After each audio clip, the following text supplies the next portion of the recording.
namun realis, Pak. Jadi dia medianya pakai charcoal, grafit, sama ini blender. Jadi kenapa saya suka sama karyanya beliau? Karena saya kan pernah lihat proses pembuatannya kan, Pak. Saya pernah nonton videonya di YouTube gitu, Pak. Dan dia tuh kayak bener-bener ekspresif. Dia kayak setiap hari selalu bikin karya-karyanya itu. Jadi misal dia biasanya bikin video bangun tidur, terus dia praktis gambar gitu tanpa arah, jadi kayak mengalir gitu ya. Iya, mengalir aja gitu, Pak. Dan saya senangnya ini pemberian gelap terangnya, kontras sama romantisasinya, Pak, yang saya suka, Pak. Ya, Jadi ini bisa corak semacam ini bisa disebut dengan gaya impress ya. iya. Ekspresionis tapi ya. First impression ya.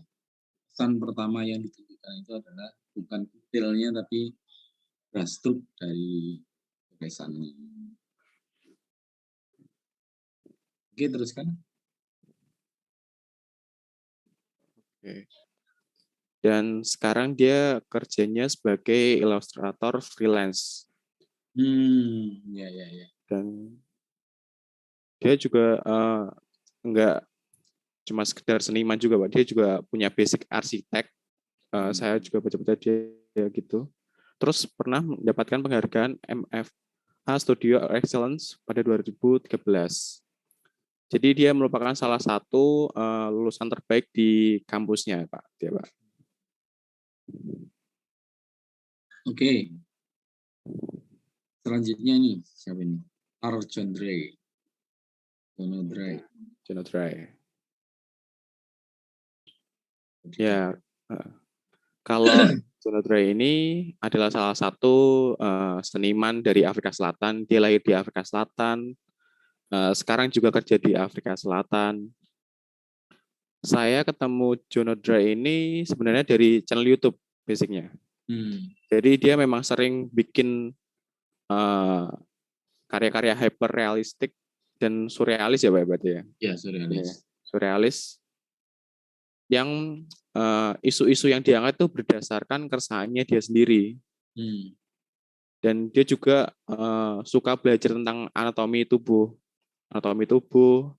sendi kayak dan ini otot-otot kayak gitu, Pak. Jadi anatomi plastis. Dia suka lebih menggambarkan keresahan dengan anatomi tubuhnya itu. Jadi dia ini referensinya dari dia sendiri, Pak. Jadi saya kan pernah lihat videonya yang kayak studi tour gitu. Ada bagian dari studionya yang untuk fotografi gitu. Jadi dia biasanya kalau mau gambar, dia cari model dulu atau tahu dia dirinya sendiri dipotret, mau konsepnya kayak gimana, lalu baru digambar. Jadi dia konsepnya seperti itu. Dan background yang sering dipilih pasti hitam, supaya kelihatan dramatis gitu, Pak. Dramatis. Terima kasih Mas Yusuf Akbar. Ya, terima kasih. Kepada ya, memberi pengayaan ya dari apa yang sudah dilakukan. Mbak Brenda sudah belum kemarin? Sepertinya belum ya. Belum Pak. Kita lihat yang ditemukan Mbak Brenda terkait dengan karya-karya. Ya, oke. Di Nengah Murat. Kejadian Panji.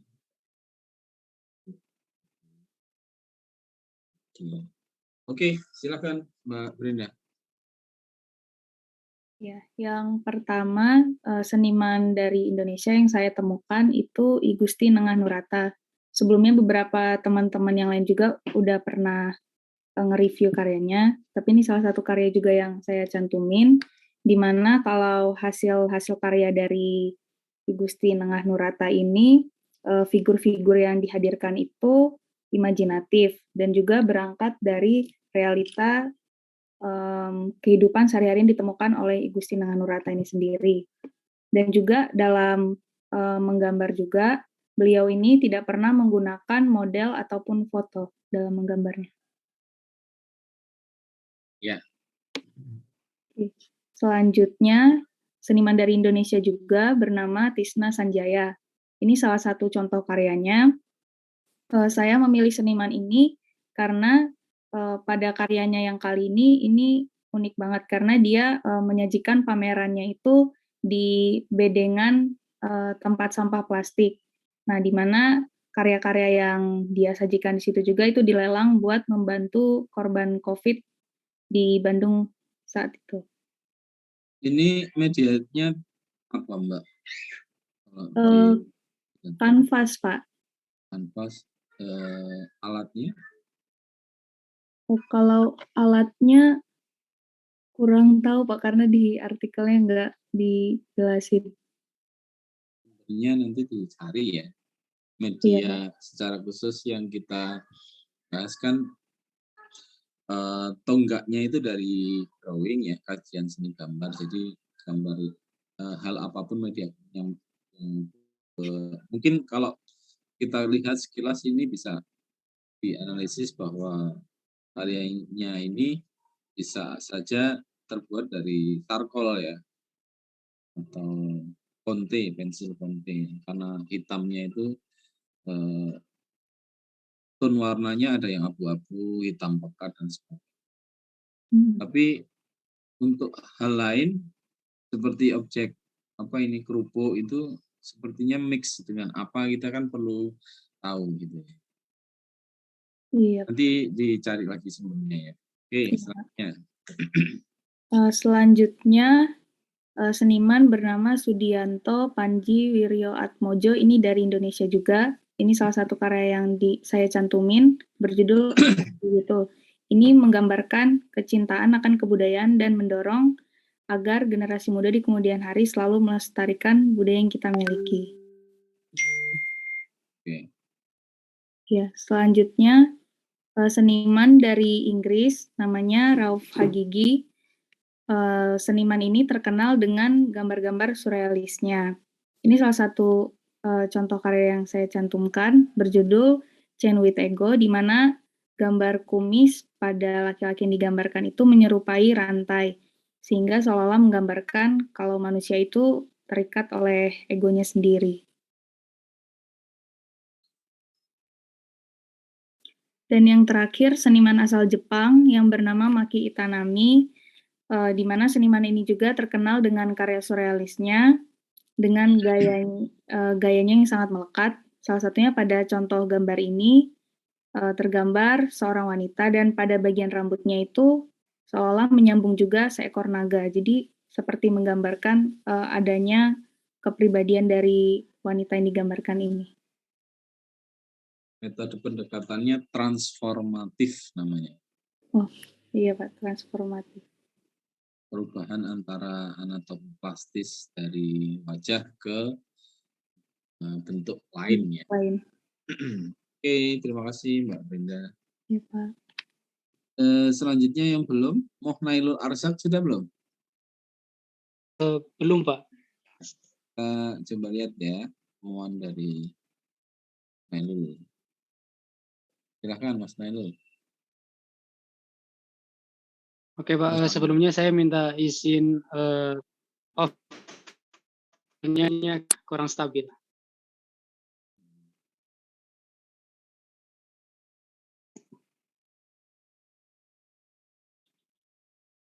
Baik, saya mulai ya Pak. Iya, silakan.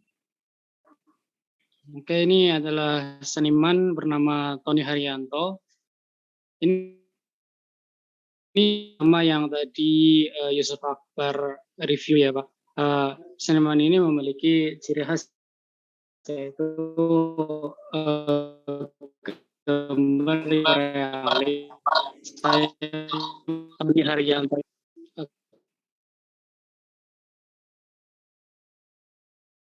karya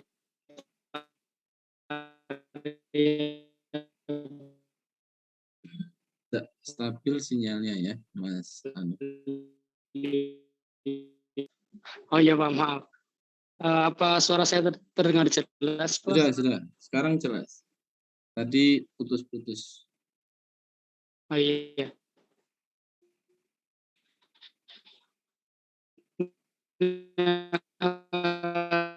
Selanjutnya ini pertama kali saya ketemu Aduh, suaranya tidak jelas kayak robot, Mas Nailul nih.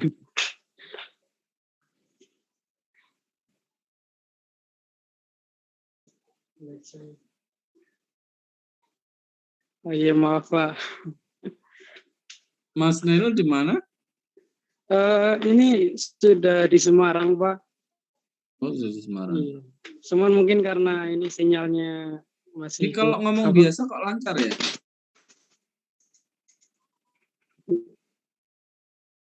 Oh, enggak sih, putus. Oke, kita ganti yang lain dulu ya, sementara ya. Oke, baik Pak.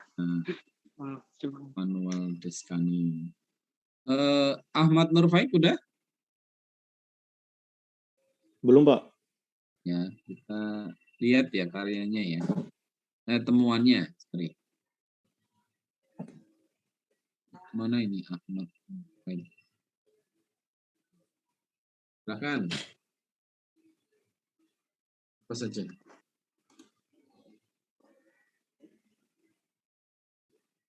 Ya, seniman yang pertama itu namanya Julius Aryaditya Pramuhendra ya. Dia dari Indonesia, terus yang menarik di sini adalah ketika dia mengikuti Hong Kong Art Fair tahun 2010, dan dia disebut sebagai calon terkuat penerima penghargaan seniman pendatang terbaru terbaik. Jadi walaupun pada tahun itu nggak menerima itu ya, belum menerima penghargaan itu, cuma dia salah satu yang disebut ke situ. Dan di samping adalah salah satu karyanya, Pak. Iya. Menggunakan media arang. Arcol ya. Ya. Kemudian seniman kedua itu namanya Yohanes Wahyu. Keunikan di sini adalah dia tuh tertarik sama cerita-cerita sejarah Jawa. Dan di gambarnya itu dia gabungin sama kayak yang digambar itu ada bentuk kudanya punya tanduk, terus kemudian ada UFO gitu, Pak. Jadi ketika saya lihat karya itu kayak unik gitu, Pak. Kayak dia menceritakan sejarah Jawa tapi digabungin sama hal-hal yang nggak seharusnya ada gitu.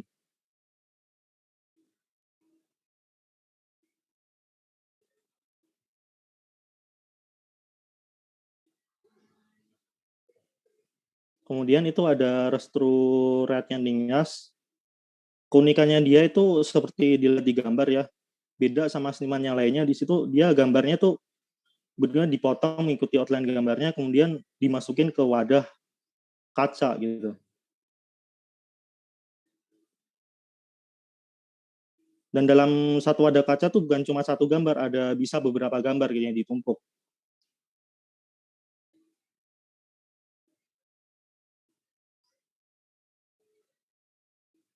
Lalu, apa saja ini lagi? Ini karyanya siapa? Kemudian itu, itu namanya itu sih Pak, ada di artikel yang Indo Art itu, cuma waktu saya cari namanya lagi tuh kurang bisa nemuin biodatanya Pak. Oke.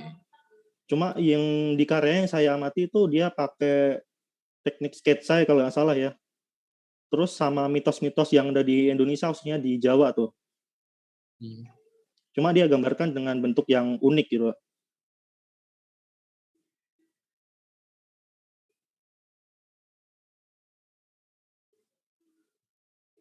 Kemudian yang terakhir ada Triadi Guntur Wiratmo. Karyanya itu yang unik, dia tuh tertarik sama sejarah ya. Dan sejarah di sini tuh dia pakai ada misal di uang kertas atau di perangko, ketika ada gambar figurnya itu dia buat bentuk badannya gitu Pak, dan bentuk gambar yang dia buat itu sesuai sama sejarah yang ada di foto tersebut gitu.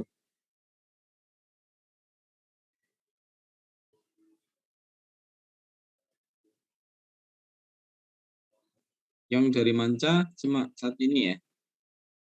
Itu semuanya dari Indonesia sih Pak. Oh, Yang semuanya saya dari bikin. Indonesia. Iya Oke. Pak. Ya, terima kasih Pak. Yang belum siapa lagi nih? Erika udah belum? Erika. Dia Safa? Dia Safa?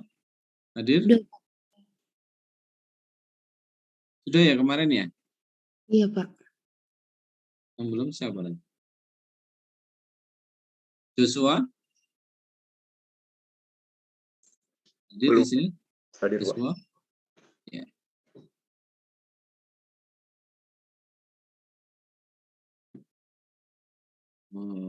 Mana ini Joshua? Oke.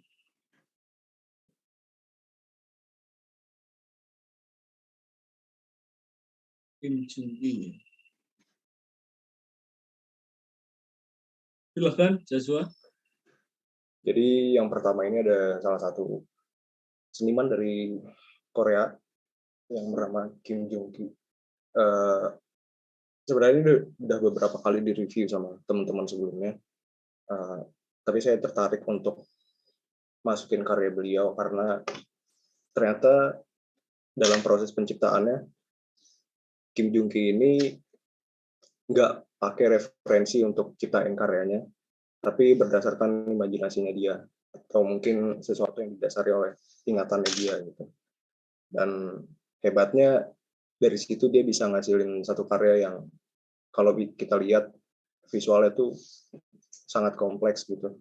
Jadi terkesan kayak dia punya referensi, padahal sebenarnya ini didasari oleh bayangannya dia aja. Imaji. Iya, imajinasi. Terus ini juga berikutnya ada Robby Dwi Antono.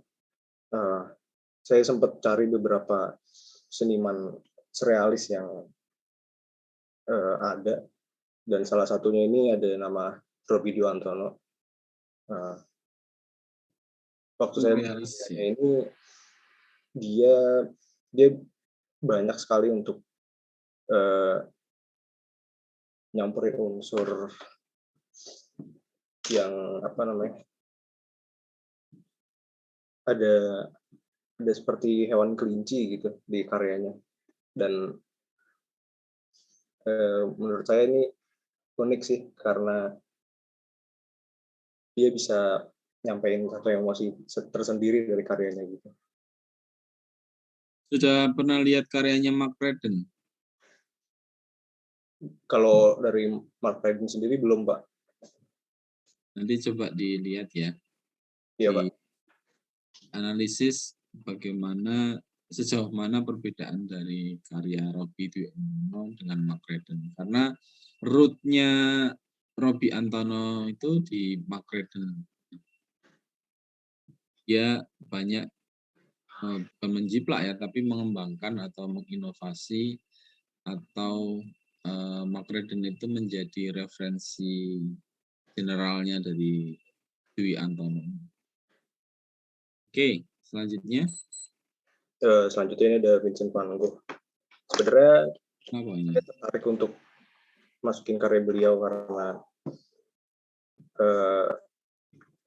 beliau ini bisa dibilang baru terkenal atau baru naik setelah dia sudah meninggal gitu.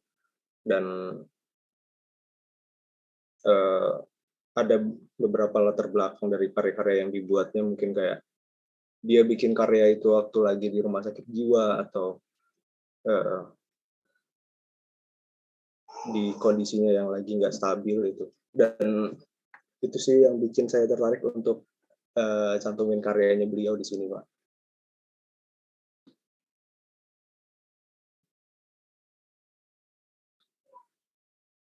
Kemudian berikutnya ada John O'Dry. Ini saya lihat di internet, dan waktu saya lihat karyanya di Instagram,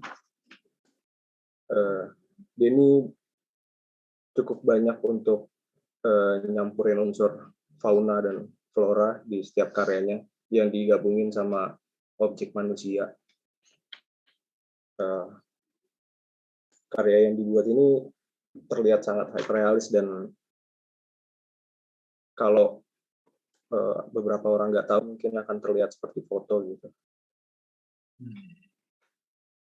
Padahal ini karya drawing ya. Iya.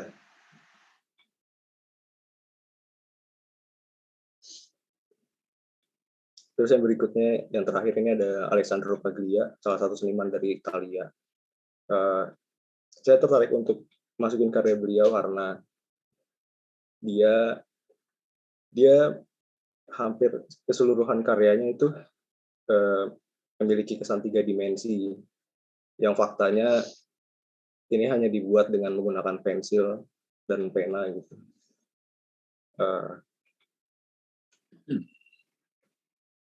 Sebenarnya beberapa teman udah review karya ini dan saya tertarik juga untuk coba review karya beliau setelah dilihat di internet juga.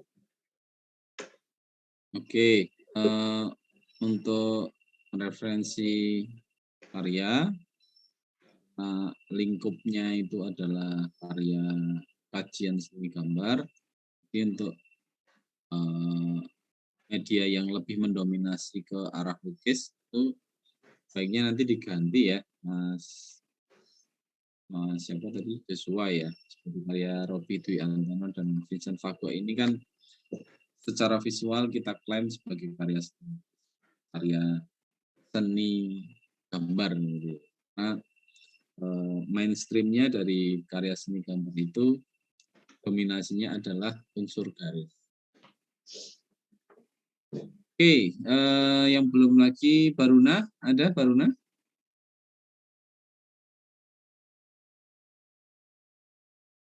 Belum, Pak. Silakan Baruna, di-share temuannya. Oke, Pak. Jadi yang pertama itu Leonardo da Vinci. Nah, di sini tuh ada karyanya, yaitu berupa sketsa kepala Leda. Ini tuh sebenarnya sketsa dari lukisan Leonardo da Vinci yang berjudul Leda and the Swan. Walaupun ini sketsa, tapi menurut masyarakat ini dianggap sebagai karya Leonardo da Vinci juga.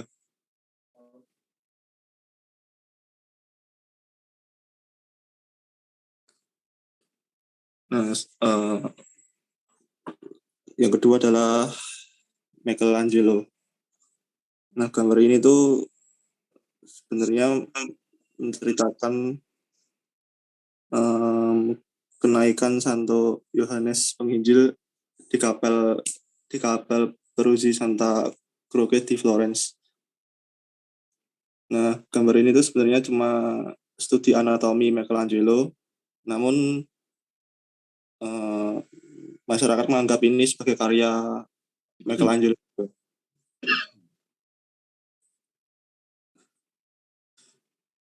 Nah, yang ketiga itu Vincent van Gogh. Nah, kita kan sering tahu kalau lukisan Vincent van Gogh itu kayak starry night itu kan sebenarnya kayak bukan sebuah gambar, tapi hanya sebuah lukisan. Namun ternyata Vincent van Gogh juga pernah membuat karya berupa gambar. Nah, karya ini itu menceritakan seorang pekerja tua yang sedang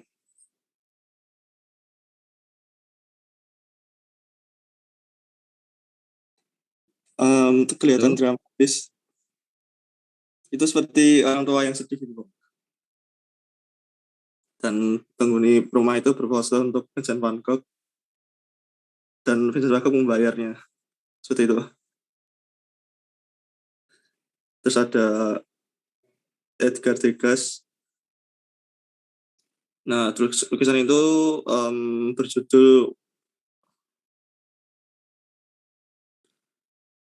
berjudul Pastel Dancer Resting tahun 1874. Lukisan ini itu Edgar Degas sebelumnya melakukan riset terhadap penari, dan penari yang sama itu juga ditampilkan dalam lukisannya yang berjudul The Rehearsal of the Ballet on Stage. Seperti itu, Pak. Nah, yang terakhir itu Peter Paul Rubens. Namun, minta maaf teman-teman karena ada kesalahan dalam gambarnya. Itu duplikat dari karya Michelangelo. Jadinya belum saya ganti, Pak. Jadi karyanya siapa ini? Karya siapa? Karya Michelangelo atau karya? Karya Michelangelo, Pak. Kalau karya Peter Paul Rubens itu berubah gambar tangan anatomi gitu, Pak. Jadi kok sama gambarnya? Iya, jadi gambarnya itu berupa lengan tangan hasil belajar anatomi Peter Paul Rubens, di mana struktur otot tulang itu benar-benar dilihatin. Walaupun itu cuma studi anatomi, tapi menurut masyarakat itu pantas dijadikan karya. Berarti ini bukan karyanya Michelangelo ya? Yang itu karya Michelangelo, Pak. Ini bukan Kalau karyanya yang Rubens. ya kalau yang ini bukan karya Peter Paul Rubens. Oke. Baik, nanti diganti ya. Baik, Pak. Sekian dan terima kasih. Yang belum lagi, Dimas Arya Semara ada?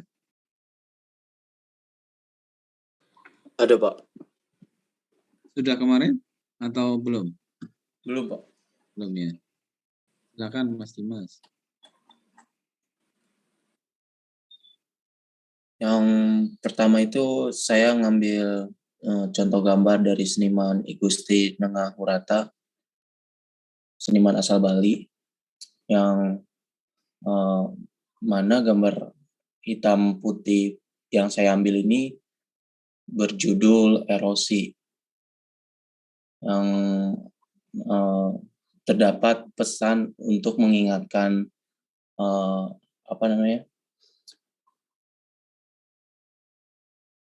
orang-orang akan bahaya erosi bagi kehidupan manusia gitu, Pak. Nah, lalu dia menggambarkan secara modern berupa mimik, volume, dan perspektif. Lalu unsur penggambaran bahasa rupa tradisinya itu dengan membesarkan objek tertentu. Lalu ada bagian putih yang sengaja dibiarkan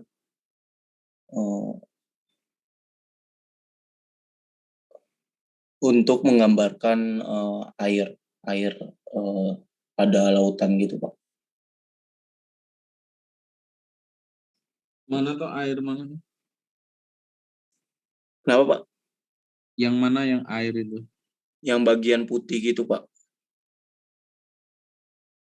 Itu kabut ya. Saya lihat karya aslinya soalnya. Oh, kabut itu, Pak.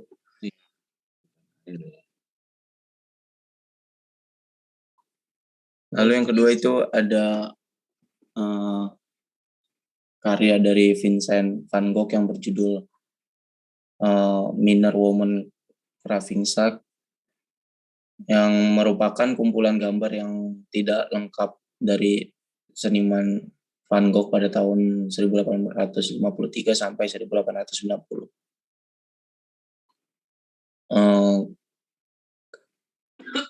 Daftar ini diurutkan berdasarkan tahun yang kemudian ditulis dengan nomor katalog.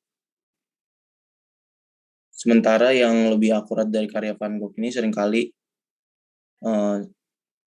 sulit ya, Pak, karena bagian kumpulan gambarnya tidak lengkap. Lalu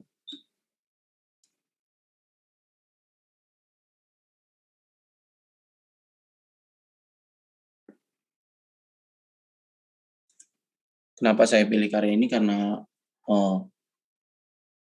teksturnya itu sangat dapat, Pak.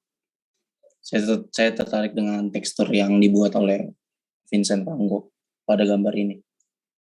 Medianya apa ini? Medianya saya kurang tahu sih, Pak. Waktu di website saya nyari nggak ada. Kayaknya ini masih menggunakan tinta hitam gitu, Pak. Di kayak seperti dari goresannya seperti kayak tinta hitam pakai ini, Pak. Apa?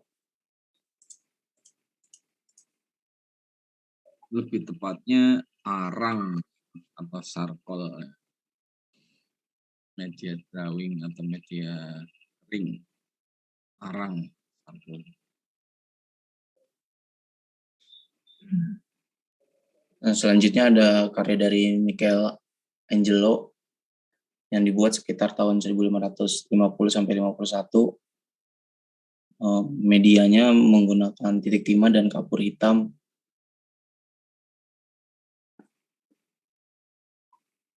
Yang mana gambar ini dibeli pada tahun 1790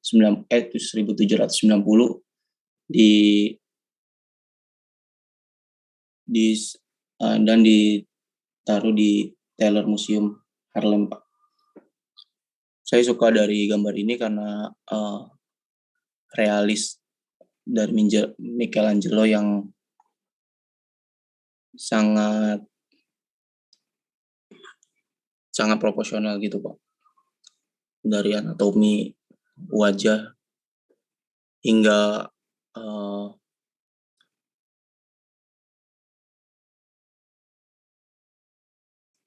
bagian rambut-rambutnya, walaupun sedikit tapi sudah terlihat jelas bahwa itu ada rambut dan jenggot gitu, Pak. Ya, karena sesungguhnya Michelangelo itu adalah pematung ya. Iya, Pak. Karya.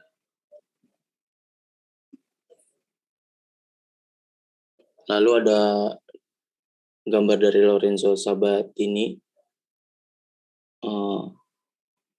Gambar ini berjudul The Virgin and Child with Bishop Saint, yang mana dieksekusi medianya menggunakan pena dan tinta coklat dan coretan coklat.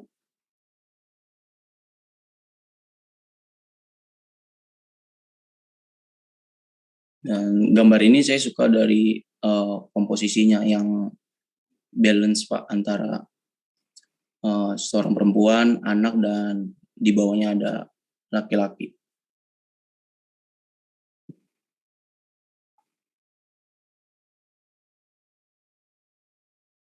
Balance atau komposisi? Komposisinya seimbang gitu, Pak. Jadi tidak ada yang berat satu sama lain, Pak.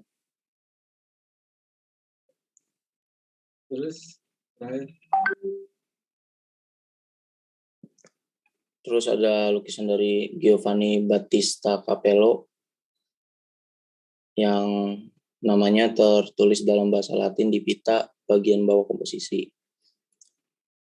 Nah, di sisi pada gambar kanan kiri bingkainya ini terdapat tulisan yang artinya tidak pernah menggelapkan.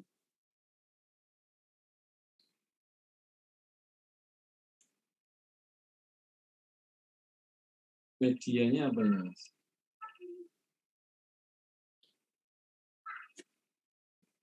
Ini medianya saya juga tidak nemu, Pak, di artikel. Hari ya, di sumber yang lain ya. Iya, Pak. Oke,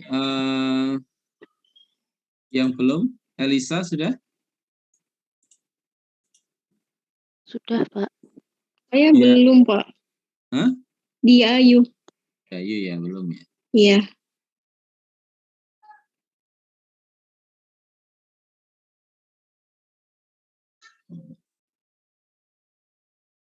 Silakan.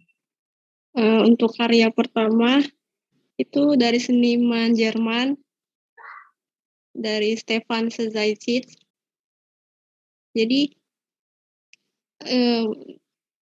kenapa saya ambil dari Stefan, karena beliau mengambil seperti tema-tema kayak konteks sosial dan kehidupan sehari-hari, dan umumnya itu menggunakan subjek pria, seperti pada gambar yang ditampilkan berjudul Klippe atau bahasa Jermannya itu artinya itu tebing, dan menggunakan teknik pensil pada umumnya, menggunakan media pensil di atas kanvas.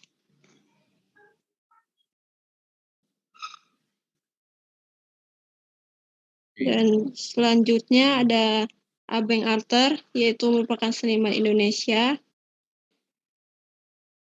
yang menggunakan tema surrealism, dan saya juga baru menemukan bahwa Abeng Arthur itu menggunakan teknik fast line atau garis cepat sehingga terbentuk beberapa karakter yang menurut saya juga sangat membuat lukisan ini begitu menarik dengan bentuk-bentuknya yang deformasi atau kubims.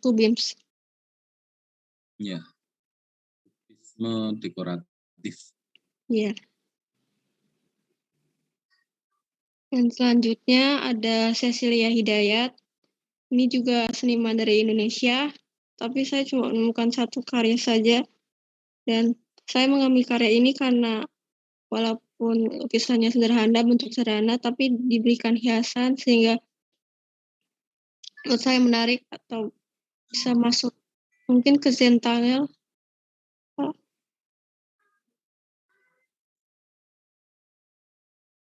Dan selanjutnya ada Dani Febriana. Ini juga merupakan seniman Indonesia dan pada umumnya menggunakan subjek, setiap lukisannya itu menggunakan subjek kambing, dan setiap lukisan itu penuh makna, tapi saya belum menemukan maknanya, tapi menurut saya lukisannya menarik dan media yang digunakan pada umumnya karkol.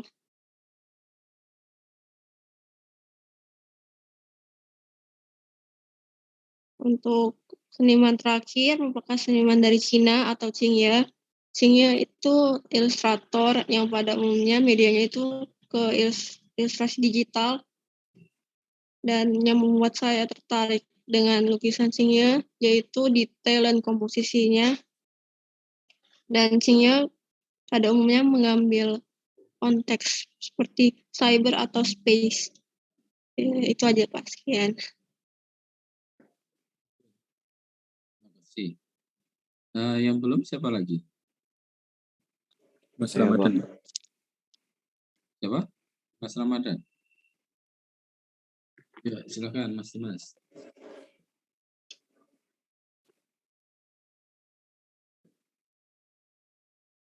Di sini saya presentasikan 5 karya hasil penelitian riset. Yang pertama, Tony Haryanto. Di sini Tony Haryanto merupakan seniman yang expert di bidang hitam putih atau bermedia kertas dan juga karkol. Dia memilih objek yang sederhana seperti benda-benda di sekitarnya, yaitu mobil, motor, dan lain-lain. Namun juga terkadang dia bisa membuat realis yang sangat bagus. Gambarnya kok kecil-kecil Mas ya? Ya Pak. Yang kedua ada Darwood. Darwood merupakan seniman street art yang ada di Jakarta. Saya suka beliau karena karyanya abstrak namun memiliki karakter sendiri yang dapat dikenal oleh masyarakat. Dia menggunakan media airbrush dan juga di dinding-dinding untuk membuat mural. Dia juga terkenal di kancah internasional dan pernah di-hire untuk kolaborasi dengan brand-brand internasional.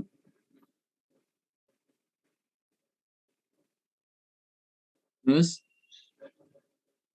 Lalu ada Emmanuel Descanio, merupakan seniman yang juga expert di hitam putih, namun karyanya lebih hyperrealis yang hampir mirip dengan foto, meskipun hanya dengan hitam putih. Medianya juga charcoal atau juga pena.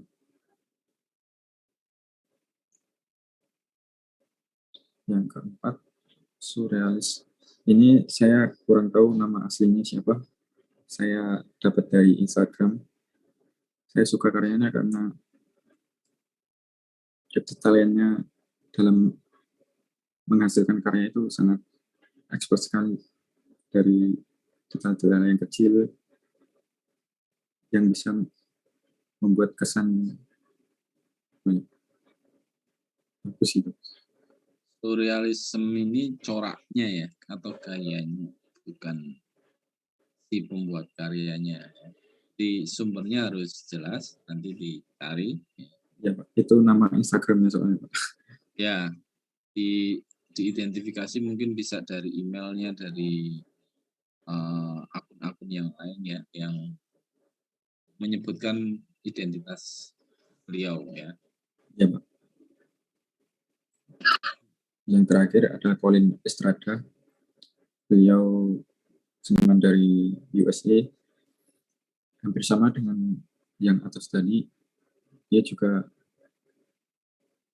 memiliki karya yang expert dengan detail-detail yang kecil, menggunakan pena, dan terkadang juga menggunakan media digital.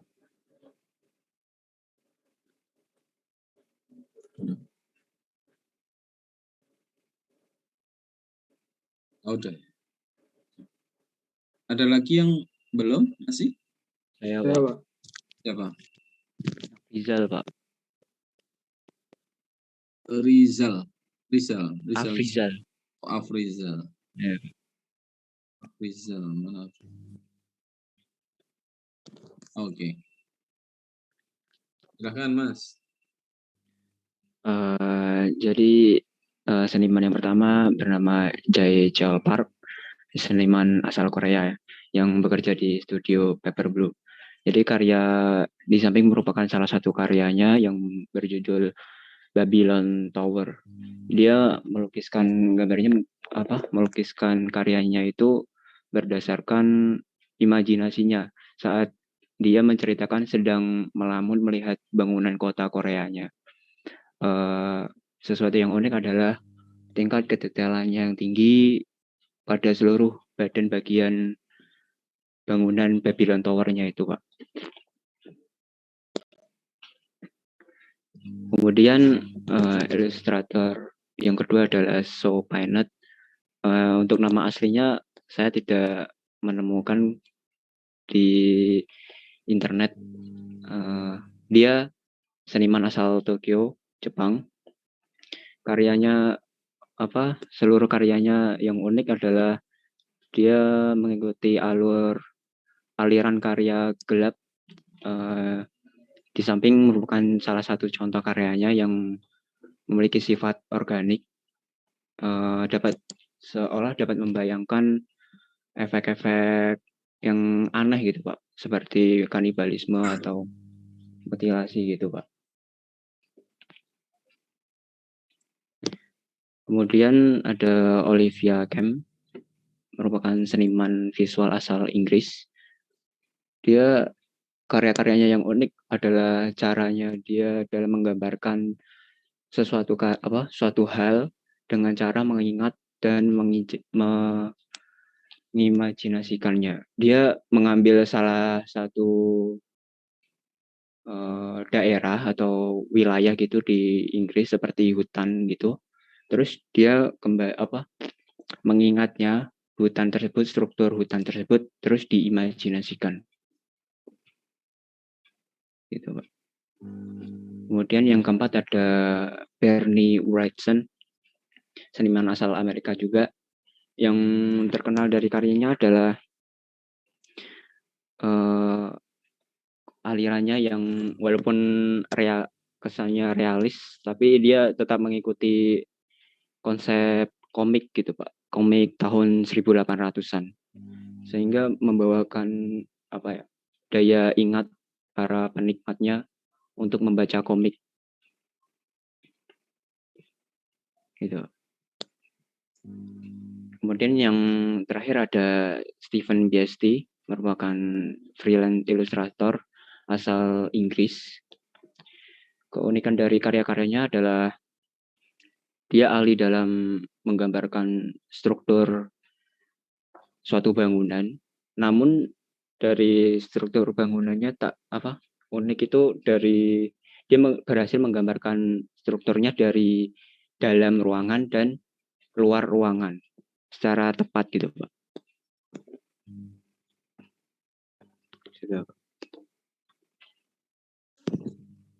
Ya, ada lagi yang belum? Iya Pak. Mas siapa namanya? Bagus.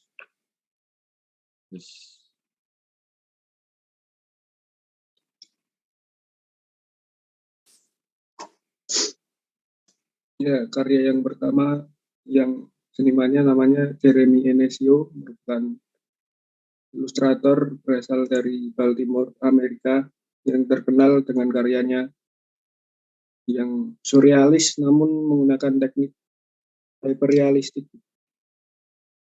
Sangat detail seperti menggambarkan dunia mimpi gitu.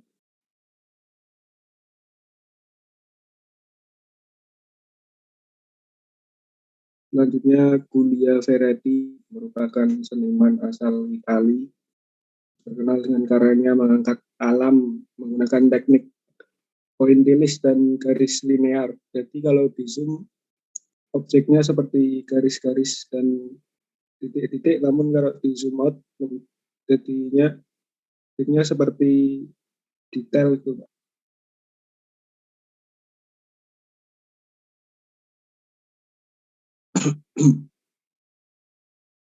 Kemudian Daisuke Tajima, seniman asal Jepang. Karyanya terkenal dengan menggambarkan arsitektural yang sangat detail. Bangunan-bangunannya besar dan detailnya kecil-kecil.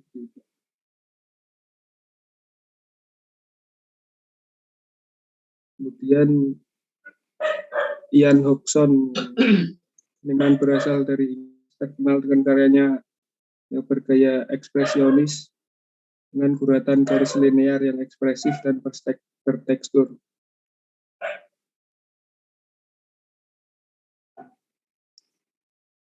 Yang terakhir Mel Johnstone, seniman asal Inggris, terkenal dengan karyanya yang surrealis, ekspresionis, menggambarkan distorsi dan menonjolkan pesan di setiap karya.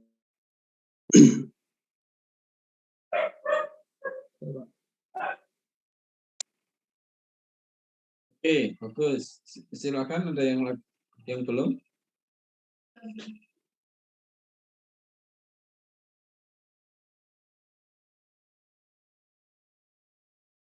Sudah semua ya? Baik. Saya boleh itu Pak, dicoba ulang Pak. Oh silakan, Mas Nailul ya. Iya Pak.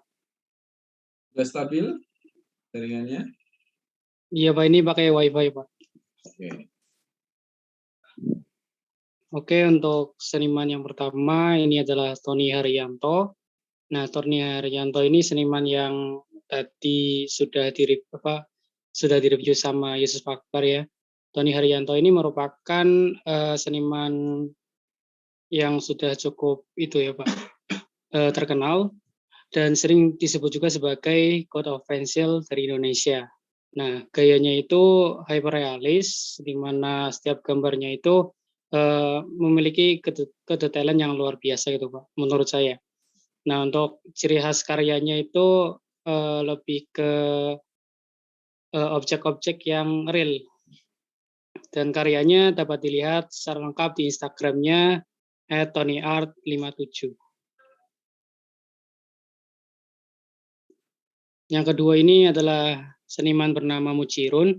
Nah, Muchirun ini merupakan seniman engraver, yaitu seniman yang sering menggambar itu Pak, gambar untuk mata uang Indonesia di zamannya Soeharto. Nah ya teknik logikanya. Mas. Oh iya. Sekarang dia masih aktif di media sosial, terutama di Facebook. Dia juga masih aktif di sejumlah komunitas di Facebook, begitu Pak. Dan karya-karya yang sering ia gambarkan merupakan karya yang berwujud gambar wajah dari sosok pahlawan ataupun dari pesanan orang-orang gitu. Nah, selanjutnya ini ada dari Apriyatno. Seniman ini juga sudah direview sama teman-teman sebelumnya. Yang menarik menurut saya adalah bahwa seniman ini sangat bisa dalam menggambarkan dirinya dalam berbagai sudut perspektif gitu, begitu Pak. Jadi tidak hanya satu, melainkan seperti dirinya itu menggambarkan dirinya atau melakukan mirror terhadap dirinya dalam lukisannya.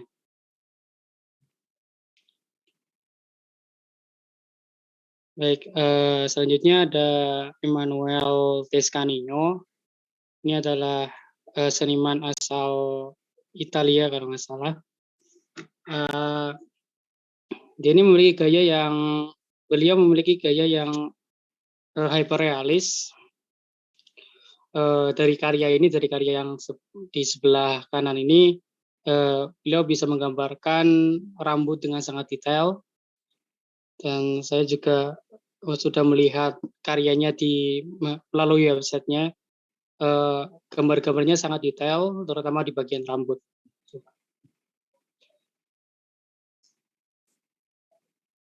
Dan yang terakhir adalah John O'Dry. Ini juga sudah direview ya sama teman-teman sebelumnya. Yang menarik dari karya John O'Dry ini, ia memiliki ciri khas menggambarkan sosok dirinya, namun divariasikan dengan bentuk-bentuk lain, seperti hewan atau tumbuh-tumbuhan yang seperti ada lukisannya di samping. Begitu Pak, mungkin itu cukup dari saya. Wassalamualaikum warahmatullahi wabarakatuh. Waalaikumsalam warahmatullahi wabarakatuh. Oke, makasih Mas Nelun. Ada lagi yang belum memberikan informasi terkait dengan temuannya yang hadir pada pagi ini? Rizky Maulana sudah ya? Rizky Maulana hadir?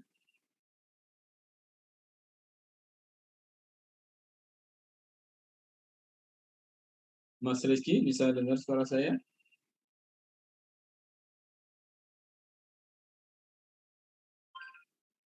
Oh, oke.